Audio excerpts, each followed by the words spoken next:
Por favor, vamos a preparar la palabra de Dios para poder estudiar la clase del día de hoy.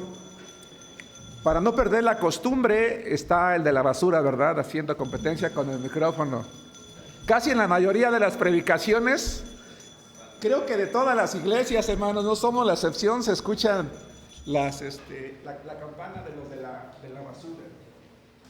Así que vamos a tomarlo por el lado amable, para que no nos preocupemos. Nos ayuda un poquito para que si alguien ya está medio somnoliento, le ayude a despertar la campana, ¿no? ¿Cómo les fue en la semana, hermanos? ¿Bien? Qué bueno, hermanos, gracias a Dios. Muy bien.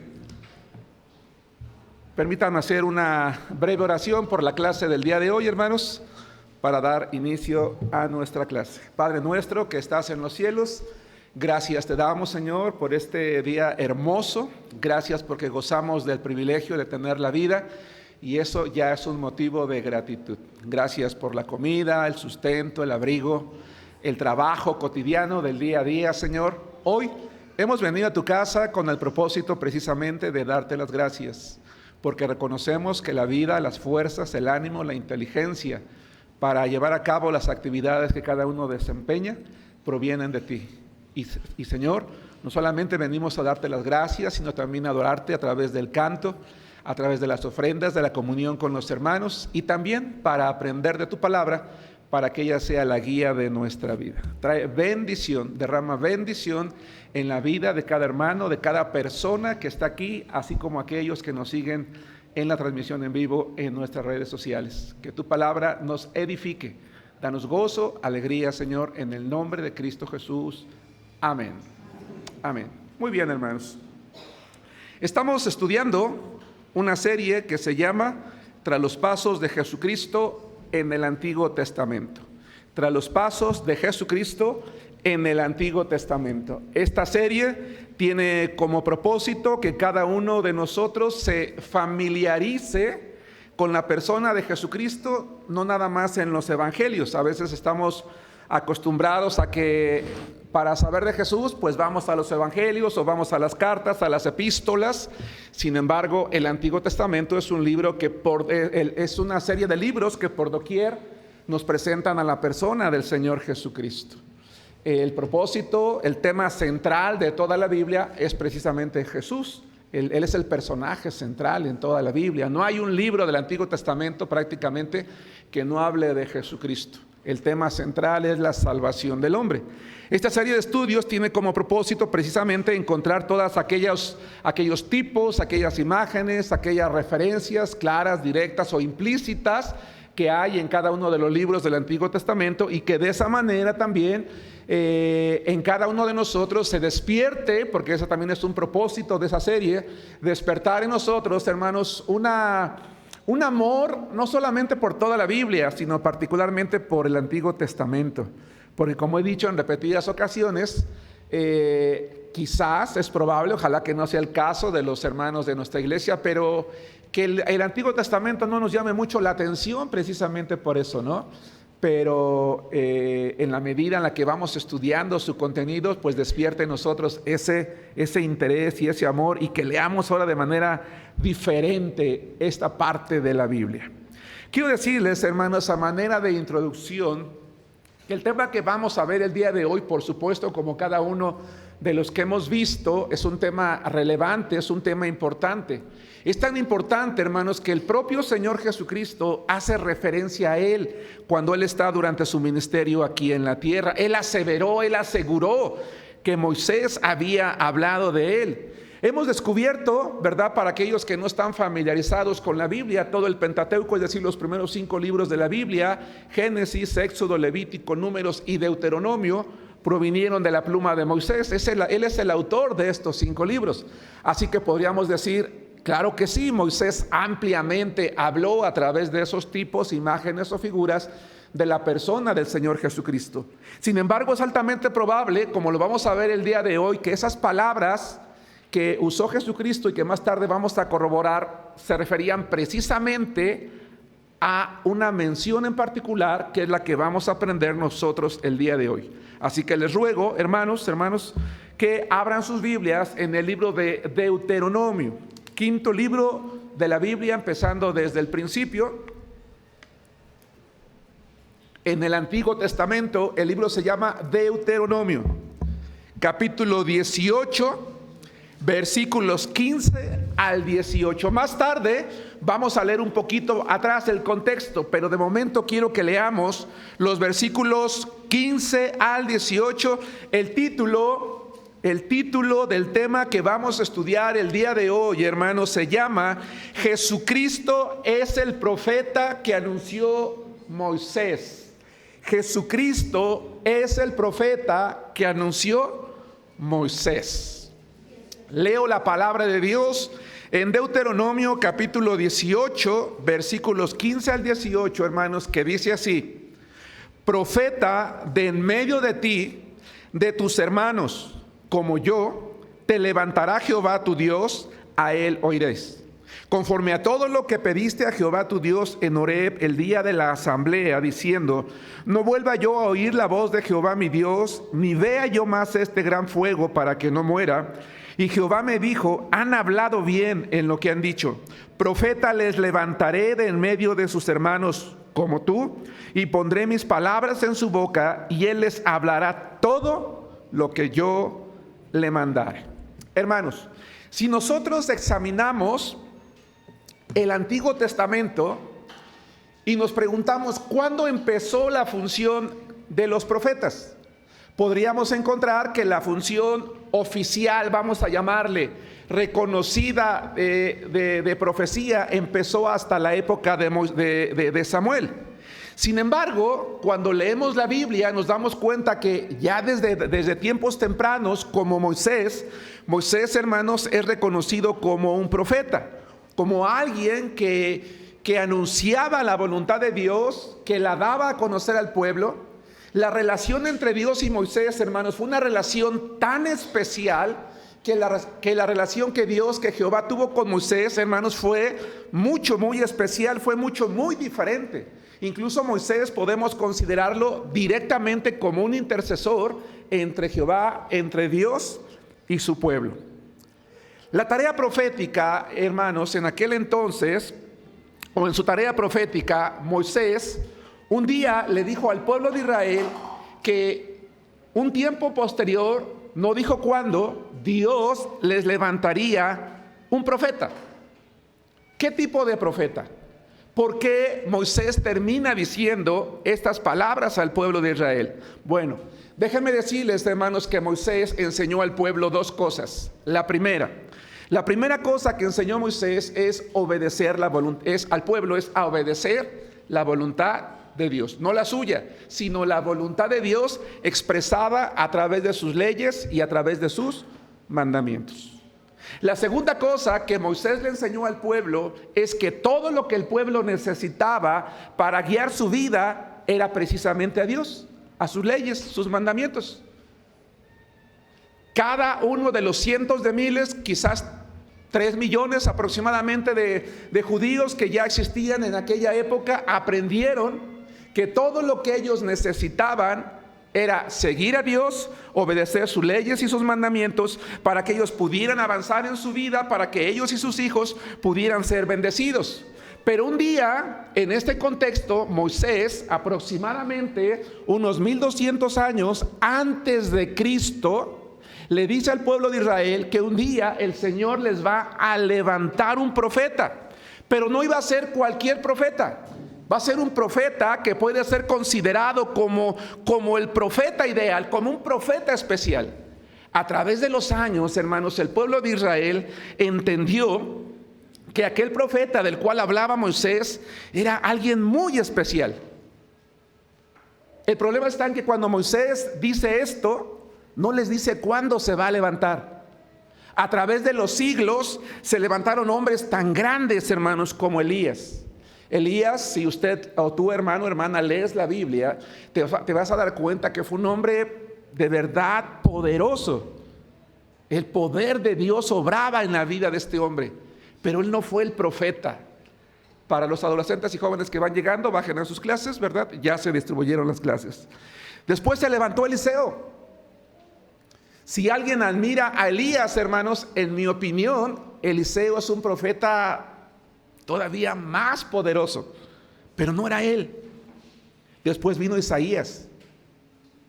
Isaías es considerado como el más grande de los profetas del Antiguo Testamento, si es que puede ser catalogado, puede haber una clasificación que respetuosamente creo que no, pero para que nos demos una idea, Isaías es considerado el evangelista incluso del Antiguo Testamento. Se levantó Jeremías, aquel gran hombre de Dios que predicaba con un poder impresionante y que no había nada que lo hiciera retroceder. Más de 40 años predicando oposiciones, rebeldía de parte del pueblo, pero él predicó con un poder impresionante que aunque hubo un momento en el que tambaleó, Jehová el Señor se manifestó en él, le hizo saber que estaba a su lado como poderoso gigante, pero él no era ese profeta del cual había hablado Moisés. Después vino Ezequiel, vino Daniel y vinieron muchos otros más. Pasaron los siglos y no era él el profeta del cual hablaba o había hablado Moisés. El pueblo estaba a la expectativa. Pasaban los siglos, pasaban las generaciones y no llegaba. Estaba tan a la expectativa que cuando Jesucristo empieza su ministerio, más o menos allá por el año 26 de nuestra era, el pueblo todavía estaba esperando a ese profeta. Les pido que me acompañen a Juan, el Evangelio de Juan, capítulo 1, versículos 19 al 21. En este pasaje de la Biblia vamos a corroborar que en la época de Jesucristo, cuando Él estaba por iniciar su ministerio, la gente lo seguía esperando. Ellos de alguna manera entendían, habían sucedido muchos profetas, a Samuel o a Moisés, pero no era aquel del cual había hablado ese gran hombre de Dios, ese patriarca. Juan, Evangelio de Juan, capítulo 1, versículos 19 al 21. Se levanta un hombre llamado Juan el Bautista, el precursor del Señor Jesucristo, y dice lo siguiente, dice la palabra de Dios: este es el testimonio de Juan. Cuando los judíos enviaron de Jerusalén sacerdotes y levitas para que le preguntasen: ¿tú quién eres?, confesó y no negó, sino confesó: yo no soy el Cristo, dice Juan. Y le preguntaron: ¿qué pues? ¿Eres tú Elías? Dijo: no, no soy Elías. Y vean la siguiente pregunta, hermanos. Lean conmigo: ¿eres tú el profeta? Y respondió: no. Cuando la gente le pregunta a Juan el Bautista: ¿eres tú el profeta? ¿Por qué le hacen esa pregunta, hermanos? Tal vez es demasiado obvia, lo acabo de decir. ¿Por qué hacen esa pregunta? Porque aún lo estaban esperando. A través de los siglos entendieron entonces que aquel profeta no solamente era alguien que vendría a darles a conocer la voluntad de Dios, sino que era el Mesías esperado. Pero la predicación de Juan, hermanos, se da en un tiempo en el que el último profeta que se había levantado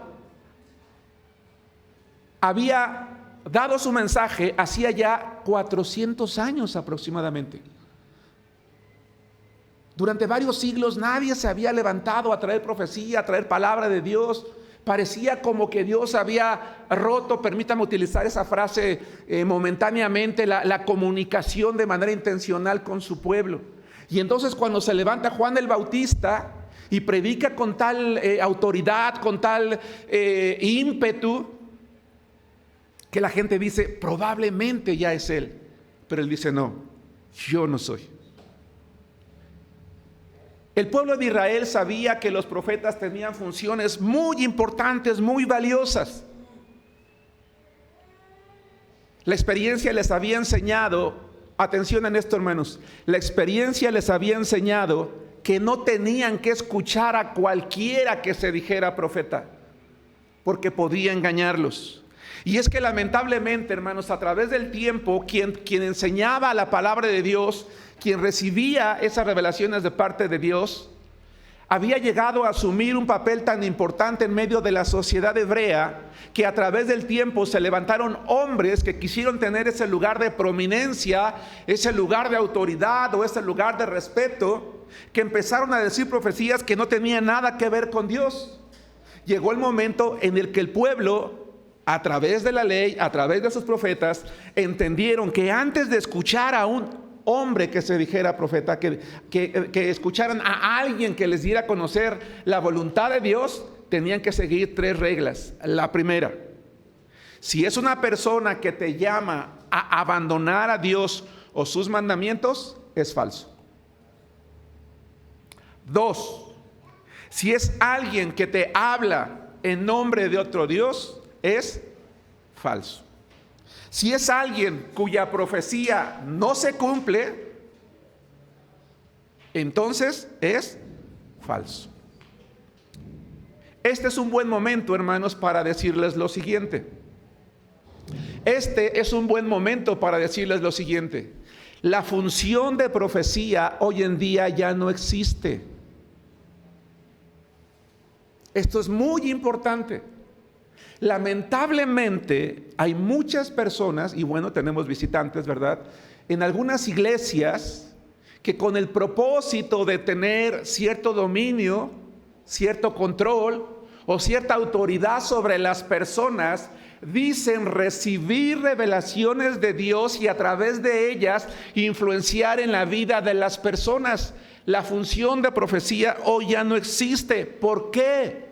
Acompáñenme en la palabra de Dios a la primera epístola de Pablo a los Corintios, capítulo 13, versículos 8 al 10. Y la van a leer conmigo, por favor. Primera a los Corintios, capítulo 13, versículos 8 al 10.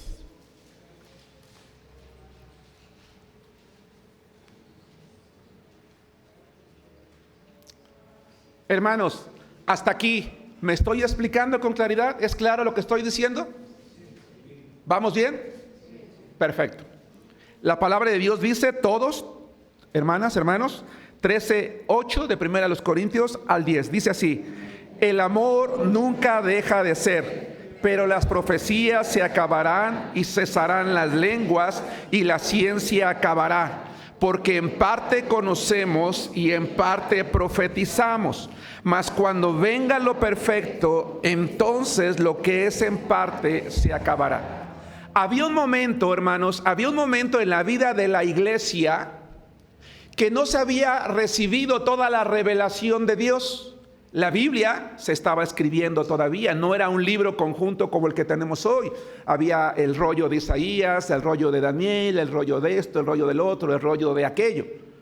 De tal manera que todavía en aquel entonces había hombres que recibían ciertas revelaciones de Dios para darles a conocer su voluntad al pueblo, ¿sí? Y que el pueblo conociera. Por eso cuando Pablo escribe la primera epístola a los Corintios allá por el año 55 de nuestra era, les dice, todavía, ¿verdad? Allá, ahorita conocemos en parte, ya había algunos escritos, ya habían surgido algunos, ya estaba todo el Antiguo Testamento, dice, pero en parte todavía existe la necesidad de profetizar. Pero cuando venga algo a quien él llama perfecto, dice, ya no vamos a tener la necesidad de que ocurra esa profecía. ¿Qué es eso perfecto que todavía no estaba completo? La palabra de Dios, la Biblia. La Biblia, hermanos, es la palabra de Dios. Dios ha revelado en su palabra, en la Biblia, todo. Dios ha revelado en la Biblia todo lo que quiere que el hombre sepa de él. Todo. Ya no necesitamos algo más. Y si ustedes me hicieron favor de leer también conmigo, dice, las profecías, ¿qué dice? Se acabarán. Y no nada más las profecías, cesarán las lenguas, la ciencia que habla del conocimiento, de conocer aquello que no se puede conocer sino a través de una revelación de Dios, dice, va a acabar. Tuve una amiga, hermanos, un día la invitaron a una iglesia.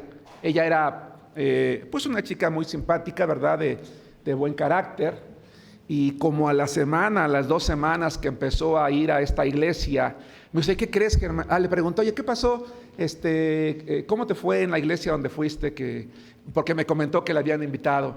Dice, no, dice, ya no fui. Le digo, ¿por qué? No, dice, me querían casar.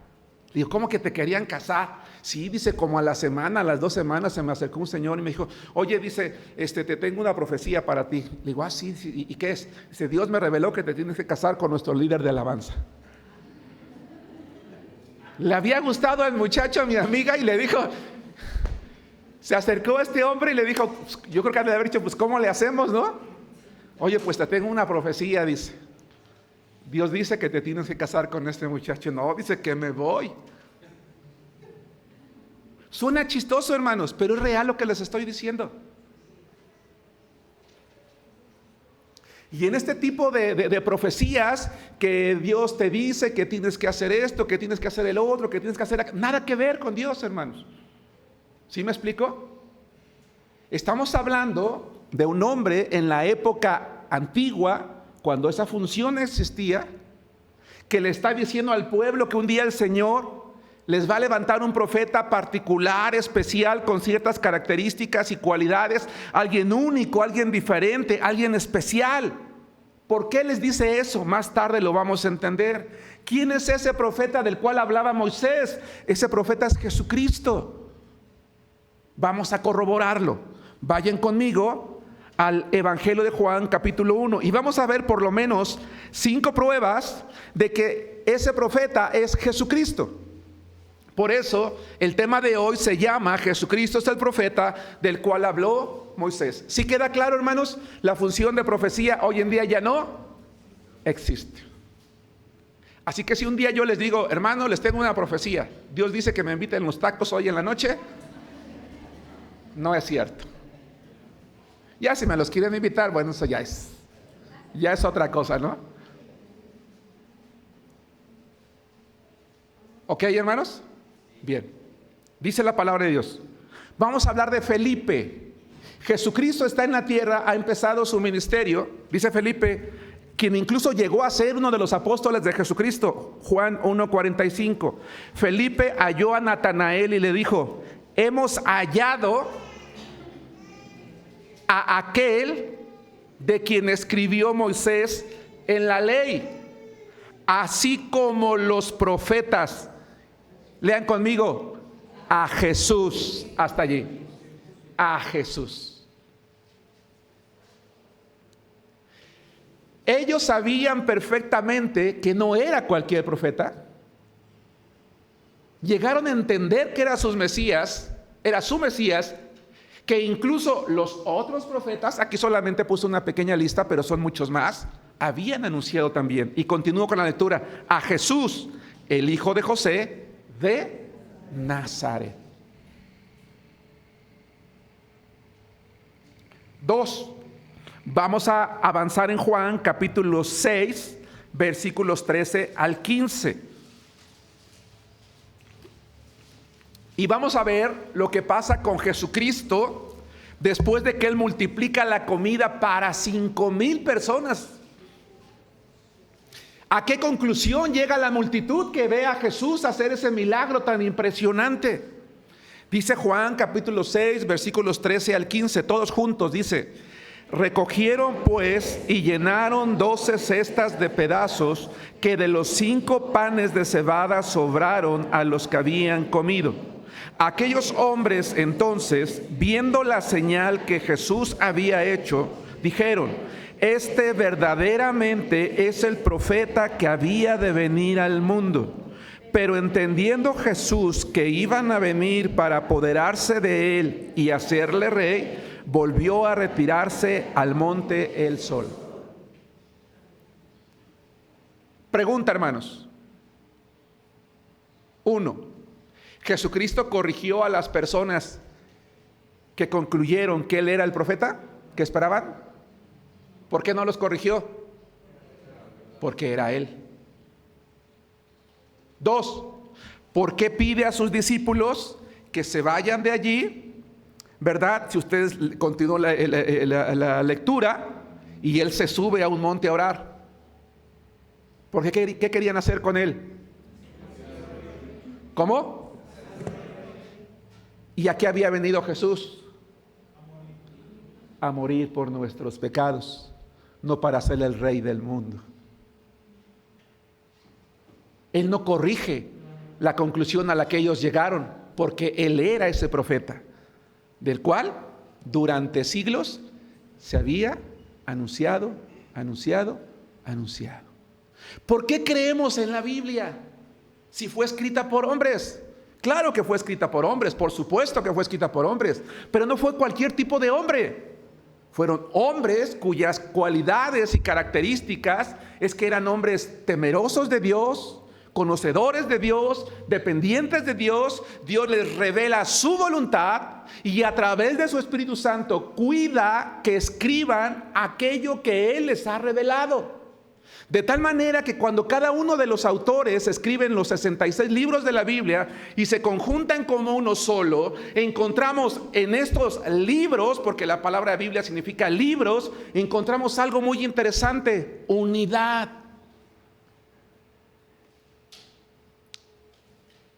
Quiero que pensemos en la siguiente propuesta que ya he planteado en algún otro momento. Cada uno de los autores de la Biblia, diferente lenguaje, diferente preparación académica, diferente nivel de conocimiento. Lo mismo un rey tan sabio como Salomón que un cuidador de bueyes o cultivador de higos, o un pastor, etcétera, ¿verdad? U hombres cultos como Pablo, etcétera, etcétera. ¿Qué probabilidad habría hoy si nosotros juntáramos a 40 hombres distintos de diferente nivel académico, diferente cultura, diferente nivel de conocimiento, algunos con lo más elemental y a otros con lo más avanzado en conocimientos? ¿Qué probabilidad habría de que al pedir que cada uno de ellos escribiera un capítulo de un libro, al final, al juntar el libro, hubiera unidad, hermanos? ¿Qué probabilidad habría? No habría. Sería 1 en 1,000,000. ¿Sí me explico? No habría la posibilidad. ¿Qué probabilidad habría que lo que escribe uno, el otro lo complementa, lo aclara, lo perfecciona? Ninguna. Hermanos, ¿cómo confiar en que lo que Moisés dijo 1200 años antes de Cristo era verdad? Se cumpliría. Tanto que una nación dependió de esa profecía, hermanos, al punto de que llegó a la época de Jesús, a menos que el autor real de esos hombres, de esos seres humanos, de esos hombres, que detrás de cada uno de ellos hubiese un autor mayor. Claro que lo había. Dios por medio de su Espíritu Santo. Por eso es que su pueblo respetaba la ley, confiaba en la ley, creía en la ley y sabía que si Moisés lo había dicho, así sería. Y por eso viene Jesús a cumplir lo que estaba escrito de él. Avancemos. 3. Uno de los más grandes, Hechos capítulo 13, versículos 18 al 24, póngase de pie, vamos a leerlo. Hermanos, se está empezando a sentir calor, si quieren prender los ventiladores, adelante. Hechos 3, 18 al 24. Uno de los más grandes discursos, una de las más grandes predicaciones que podemos encontrar en la Biblia fueron dichas, hermanos, por el apóstol Pedro allá en el Pentecostés. Cuando Pedro se levanta a predicar en Pentecostés, él hace una referencia. El primer sermón público, hermanos, el primer sermón público de la primera iglesia establecida por Jesucristo incluye una referencia a lo que Moisés dijo. ¿Sí van conmigo? Voy a leer la palabra de Dios en Hechos capítulo 3, versículos 18 al 24. Les ruego que me sigan con sus vistas. Pero Dios ha cumplido así lo que había antes anunciado por boca de todos sus profetas, que su Cristo había de padecer. Así que arrepentíos y convertíos para que sean borrados vuestros pecados, para que vengan de la presencia del Señor tiempos de refrigerio, Y Él envía a Jesucristo, que os fue antes anunciado, a quien de cierto es necesario que el cielo reciba hasta los tiempos de la restauración de todas las cosas, de que habló Dios por boca de sus santos profetas, que han sido desde tiempo antiguo.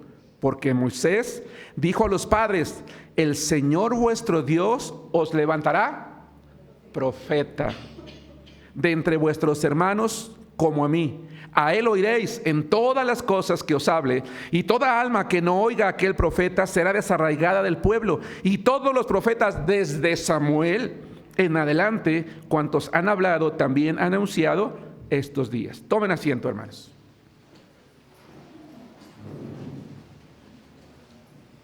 Podemos darnos cuenta, amados hermanos, de la relación que Pedro está haciendo entre Jesucristo y el profeta. Cristo. El Señor vino, Él lo anunció, Él iba a morir, Él iba a ser sacrificado por nuestros pecados. Él es aquel profeta. Porque era necesario que en ese primer sermón de la primera iglesia Pedro hablara de que el Cristo era ese profeta. Porque el pueblo tenía que entender que las palabras que ellos habían venido guardando en su corazón a través de los siglos se estaban cumpliendo. Por eso me gusta el 18, pero Dios ha cumplido. Lo hermoso de Dios, hermanos, es que podemos confiar en Él. Que no hay una palabra, no hay una promesa, no hay algo en su palabra que Él diga acerca de nosotros, acerca de nuestra vida, de la cual podamos dudar. O tal vez podamos, pero que no debemos. ¿Por qué? Porque Él cumple todas sus promesas. Podemos confiar en Dios. Él cumple todas sus promesas. Quizás, como es el caso, puede pasar mucho tiempo, pero porque todavía, valga la redundancia, no era el tiempo. Pero todo se va a cumplir a su tiempo. 4. Esteban, el primer mártir de la iglesia, habla acerca de él también. Hechos capítulo 7. Estamos comprobando en la Biblia que el profeta del cual habló Moisés es Jesucristo. Dice la palabra de Dios en Hechos capítulo 7, versículos 35 al 37. Por favor, de igual manera, lean conmigo fuerte la palabra de Dios. Voy a dar unos segundos para que todos estemos allí. ¿Ahí estamos, hermanos? Dice así, todos juntos: a este Moisés, a quien habían rechazado, diciendo: ¿quién te ha puesto por gobernante y juez? A este lo envió Dios como gobernante y libertador por mano del ángel que se le apareció en la zarza. Este lo sacó habiendo hecho prodigios y señales en tierra de Egipto y en el Mar Rojo y en el desierto por 40 años. Este Moisés es el que dijo a los hijos de Israel: profeta os levantará el Señor vuestro Dios de entre vuestros hermanos como a mí, a él oiréis. 5, para terminar, creo yo que con estas pruebas que hemos leído son más que suficientes, pero vamos a leer una más. Vamos a Juan capítulo 5. Vamos a escuchar al propio Jesucristo hablar de esto. Vamos a oír al propio Jesús decirle a las multitudes: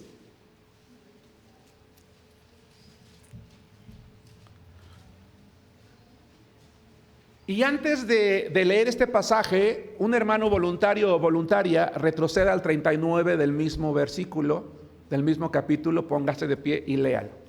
Es decir, Juan 5:39. ¿Alguien? ¿El hermano Andrés? Adelante. Perdón.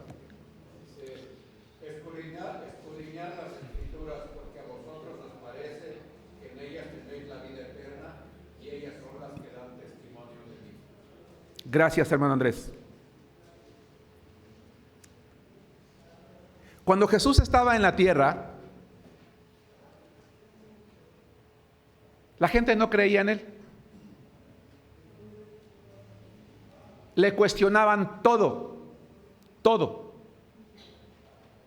Y no solamente le cuestionaban todo, sino que ni siquiera le ponían atención, sino solo para ver si decía alguna palabra o tenía alguna actitud reprobable que fuera un elemento suficiente para acusarlo y llevarlo ante las autoridades. Lo cuestionaban tanto que Jesús llegó el momento en que les dijo, a ver, vamos a hacer una cosa. Ustedes no me creen a mí, pero dicen que le creen a Moisés, ¿no? Sí. Bien. Pues si de veras ustedes le creen a Moisés, escudriñen las Escrituras. ¿Por qué les dice eso? Vayan al versículo 45 y 46, ahora sí. No penséis que yo voy a acusaros delante del Padre. ¿Hay quien nos acusa? Moisés, en quien tenéis vuestra esperanza. Porque si de verdad, esa palabra yo la estoy agregando, porque si creyeses a Moisés, ¿qué dice? Me creeríais a mí. Porque de mí, ¿qué dice? Escribió él.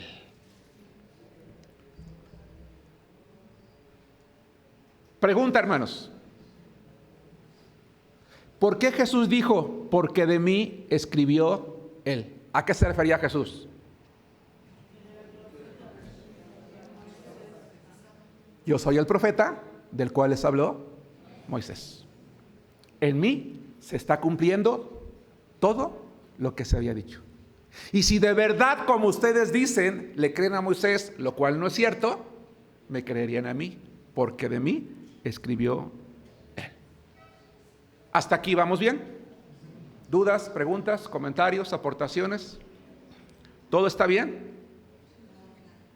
Excelente. Ahora quiero plantear una pregunta. ¿Por qué Moisés les dio esta revelación de que un día el Señor les iba a levantar a este profeta? En la parte introductoria del tema de hoy yo les dije que Moisés es alguien que le daba al pueblo las revelaciones de Dios, le daba a conocer su voluntad. Y también dije que Moisés enseñaba al pueblo que todo lo que ellos necesitaban era únicamente a Dios. Y por ende, por consecuencia, su palabra, para que a través de su ley, a través de sus mandamientos, ellos pudieran guiar su vida y la de su familia. ¿Recuerdan esto? La pregunta es, ¿por qué les dijo eso?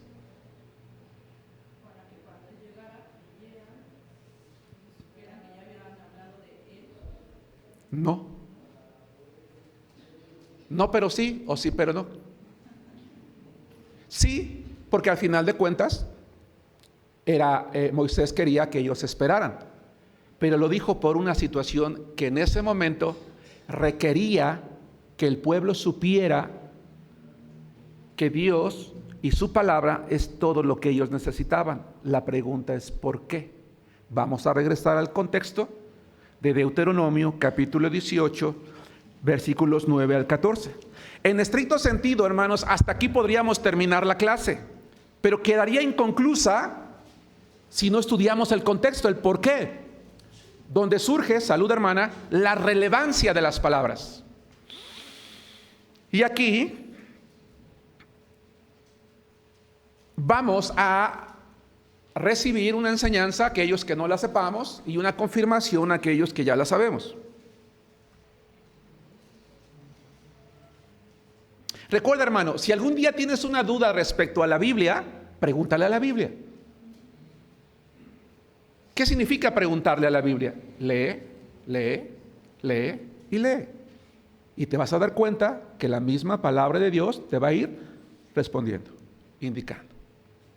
Por eso es que la Biblia no es un libro que podemos leer como el periódico o como cualquier libro. Es un libro que hay que estudiar, que hay que analizar. ¿Qué le dijo Jesús en el 39? Hay que escudriñar, hay que profundizar, hay que preguntar por qué, cuándo, dónde, a qué horas, para poder encontrar las respuestas. La Biblia no tiene ninguna contradicción, tiene aparentes contradicciones.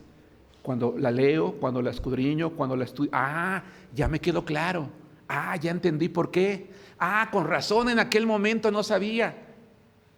Cuando lees tu Biblia, hermano, haz lo que solía hacer yo. Yo tengo un cuaderno en la casa de ustedes, hermanos, hoy lo hago en la computadora, donde cuando yo iba leyendo mi Biblia, me surgió, ¿por qué esto? ¿quién es esta persona? ¿Y por qué hizo esto? ¿No? Y con el paso del tiempo, ya me iba a mi libreta, todavía la guardo por allí, ¿verdad? No, ya, y voy palomeando. Ya sé esto, ya sé el otro, ya sé aquello, allá. Porque si tú eres una persona, o yo soy una persona que leemos la Biblia, yo he platicado con personas que dicen, es que yo no leo la Biblia porque no le entiendo nada.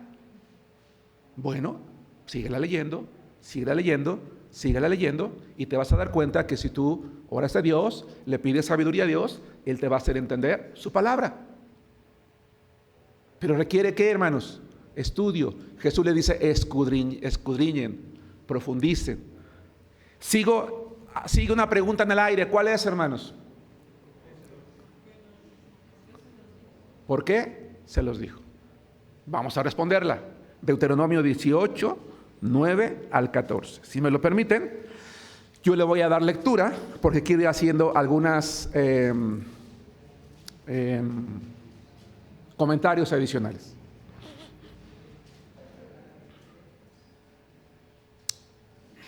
18:9.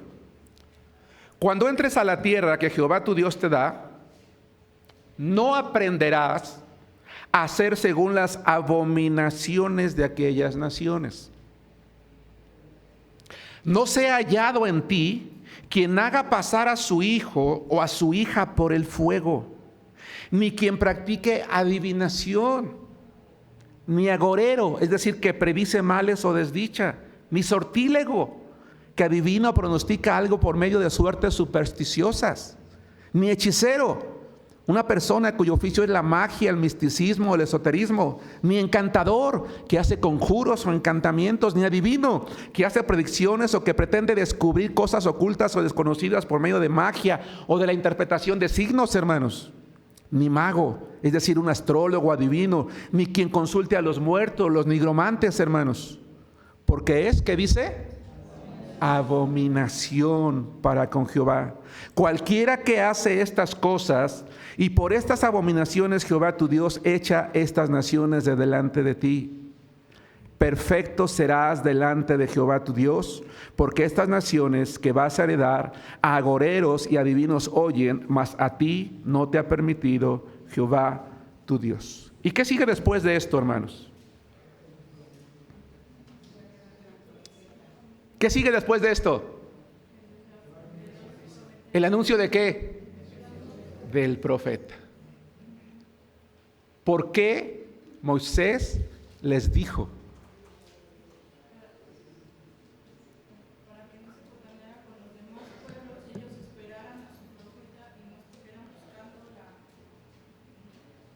Sí, vas bien, vas bien.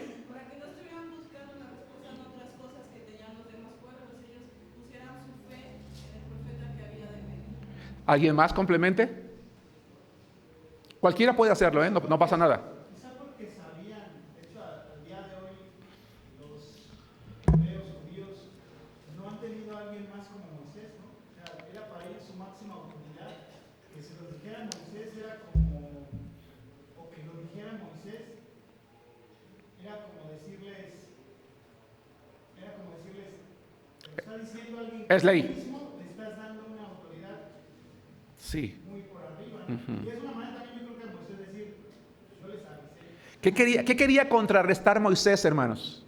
Ya lo acaba de comentar Ruth, complemente a alguien. ¿Qué quería contrarrestar Moisés? Toda la idolatría. ¿Qué más? ¿Qué más? Ya no iban a tener excusas para Sí, ¿qué más? ¿Qué más? Sí, ¿qué más? Hermanos, ¿están de acuerdo conmigo en lo siguiente que voy a decir? El ser humano tiene fascinación por conocer y dominar el futuro. ¿O no? El ser humano tiene fascinación por conocer y dominar el futuro. Oye, ¿cómo que te estás teniendo problemas? No, mira, yo conozco a alguien que te puede echar las cartas y mira, te va a decir lo que tú necesitas. Que le caes mal al compañero de trabajo, mira, te voy a hacer un trabajito y mira, lo vas a tener aquí en las manos. Que tal persona te tiene envidia, no te preocupes, mira, te voy a hacer esto, y te voy a hacer el otro, y te voy a hacer aquello. Y tú vas con el nigromante, con el adivino, con el agorero, con el astrólogo, y estás con él y te dice en el nombre del Padre, del Hijo, del Espíritu Santo, y te hace una combinación, un sincretismo, explicaba yo hace un tiempo, una combinación entre una religión, un conocimiento y otro, y la gente dice, no, pues sí, es que no es malo, porque sí, yo sí voy a que me echen las cartas, yo sí voy a que me hagan una limpia, yo sí voy a que, pero es brujería, claro, es blanca, o sea, esta no es mala, esta es blanca. Porque hasta mencionan a Dios. No, hasta ahí tiene su cruz, y tiene sus santos, y tiene sus vírgenes, y te dice que, y se persina y todo. A ver, espérate. Hermanos, ¿este tipo de personas tienen poder? Sí, yo no digo que no. Pero ese poder no viene de Dios, hermanos. Todo lo que tiene que ver con lo oculto, la sencilla dependencia de la astrología. Voy a ver mi horóscopo, Géminis. Guapos, inteligentes, simpáticos, atractivos. Bueno, los que sean Géminis, ¿verdad? Me ven y se ríen de veras, envidiosos. ¿A poco no? ¿Hay gente que depende de eso, hermanos? Sí, claro. ¿Y tu color de la suerte para el día de hoy? Guinda. Tu número de la suerte, 54. Y la gente está ávida de conocer qué va a pasar mañana. ¿Me va a querer? ¿No me va a querer? ¿Me va a salir este trabajo? ¿Voy a conseguir esto? ¿El otro? ¿Aquello? Hermanos, la pregunta es, de acuerdo al versículo 12, ¿es algo que le agrada a Dios? ¿Para Dios qué es? Abominación. Alguien googlee allí qué es abominación, hermanos, rápido.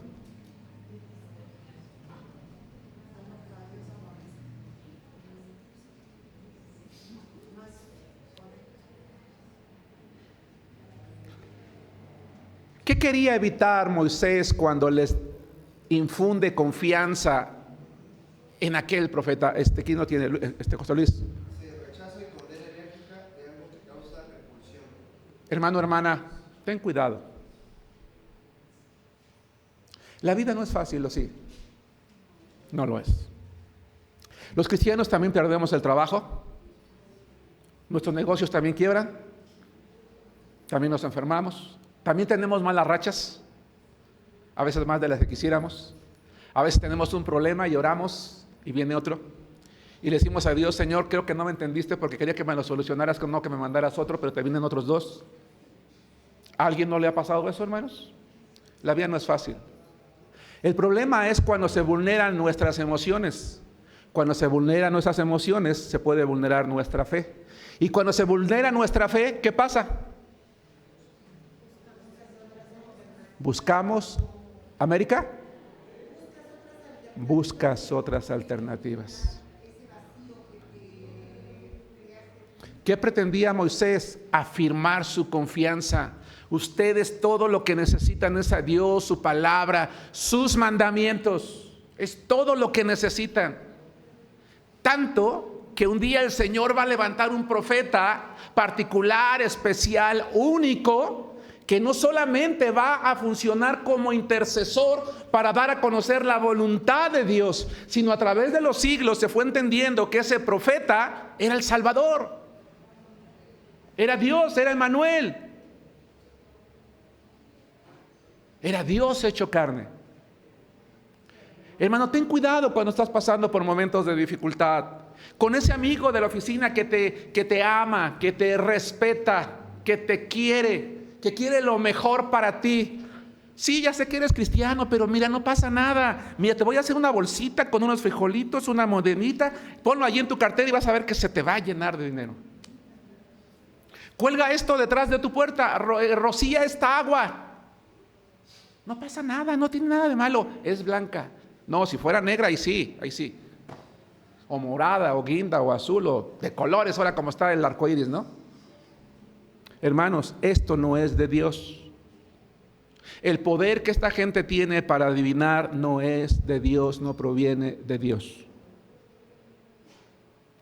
Y cuando una persona se involucra en lo oculto, está jugando con eso, con lo oculto, con el diablo. Si estás afligido, afligida, hermana, afirma tu fe en el Señor. Podemos estar seguros.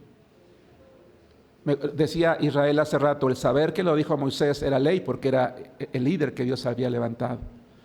Pero si confiar en la palabra de Moisés es saber que es ley, y claro, estoy de acuerdo con él, imagínense si lo que la palabra de Dios dice no debe ser ley para nuestra vida. ¿Me explico? Sí. Pero por si fuera poco, estamos por terminar. Levítico 20, 6 y 7. Y respetuosamente voy a decir lo siguiente: si tú a la fecha, hermano, hermana, amigo que nos acompañas, has practicado esto, abandónalo pronto.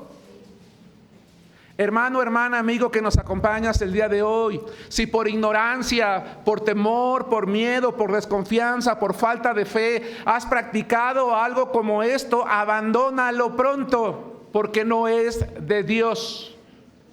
No es de Dios. El poder del diablo es en lo que está detrás de él. Dice Levítico 26 y 7, y la persona que atendiere a encantadores o adivinos para prostituirse tras de ellos, yo pondré mi rostro contra la tal persona y la cortaré, dice, de entre su pueblo. Santificaos pues, ¿y qué dice? Sed santos, porque yo, Jehová vuestro Dios, soy santo. Hermano, hermana, solo confía en Dios. No necesitas de quien practique la adivinación, la hechicería o sortilegio o cualquier otra cosa. Porque es confiar en una falsa esperanza. Pero confiar en Dios es confiar en una esperanza certera, genuina. Tanto que no solamente nos garantiza el cumplimiento de su palabra y de sus promesas, sino que es una esperanza que nos brinda la seguridad y la garantía de ¿qué, hermanos? ¿De qué? De la vida eterna, de la salvación. Que Dios los bendiga, hermanos.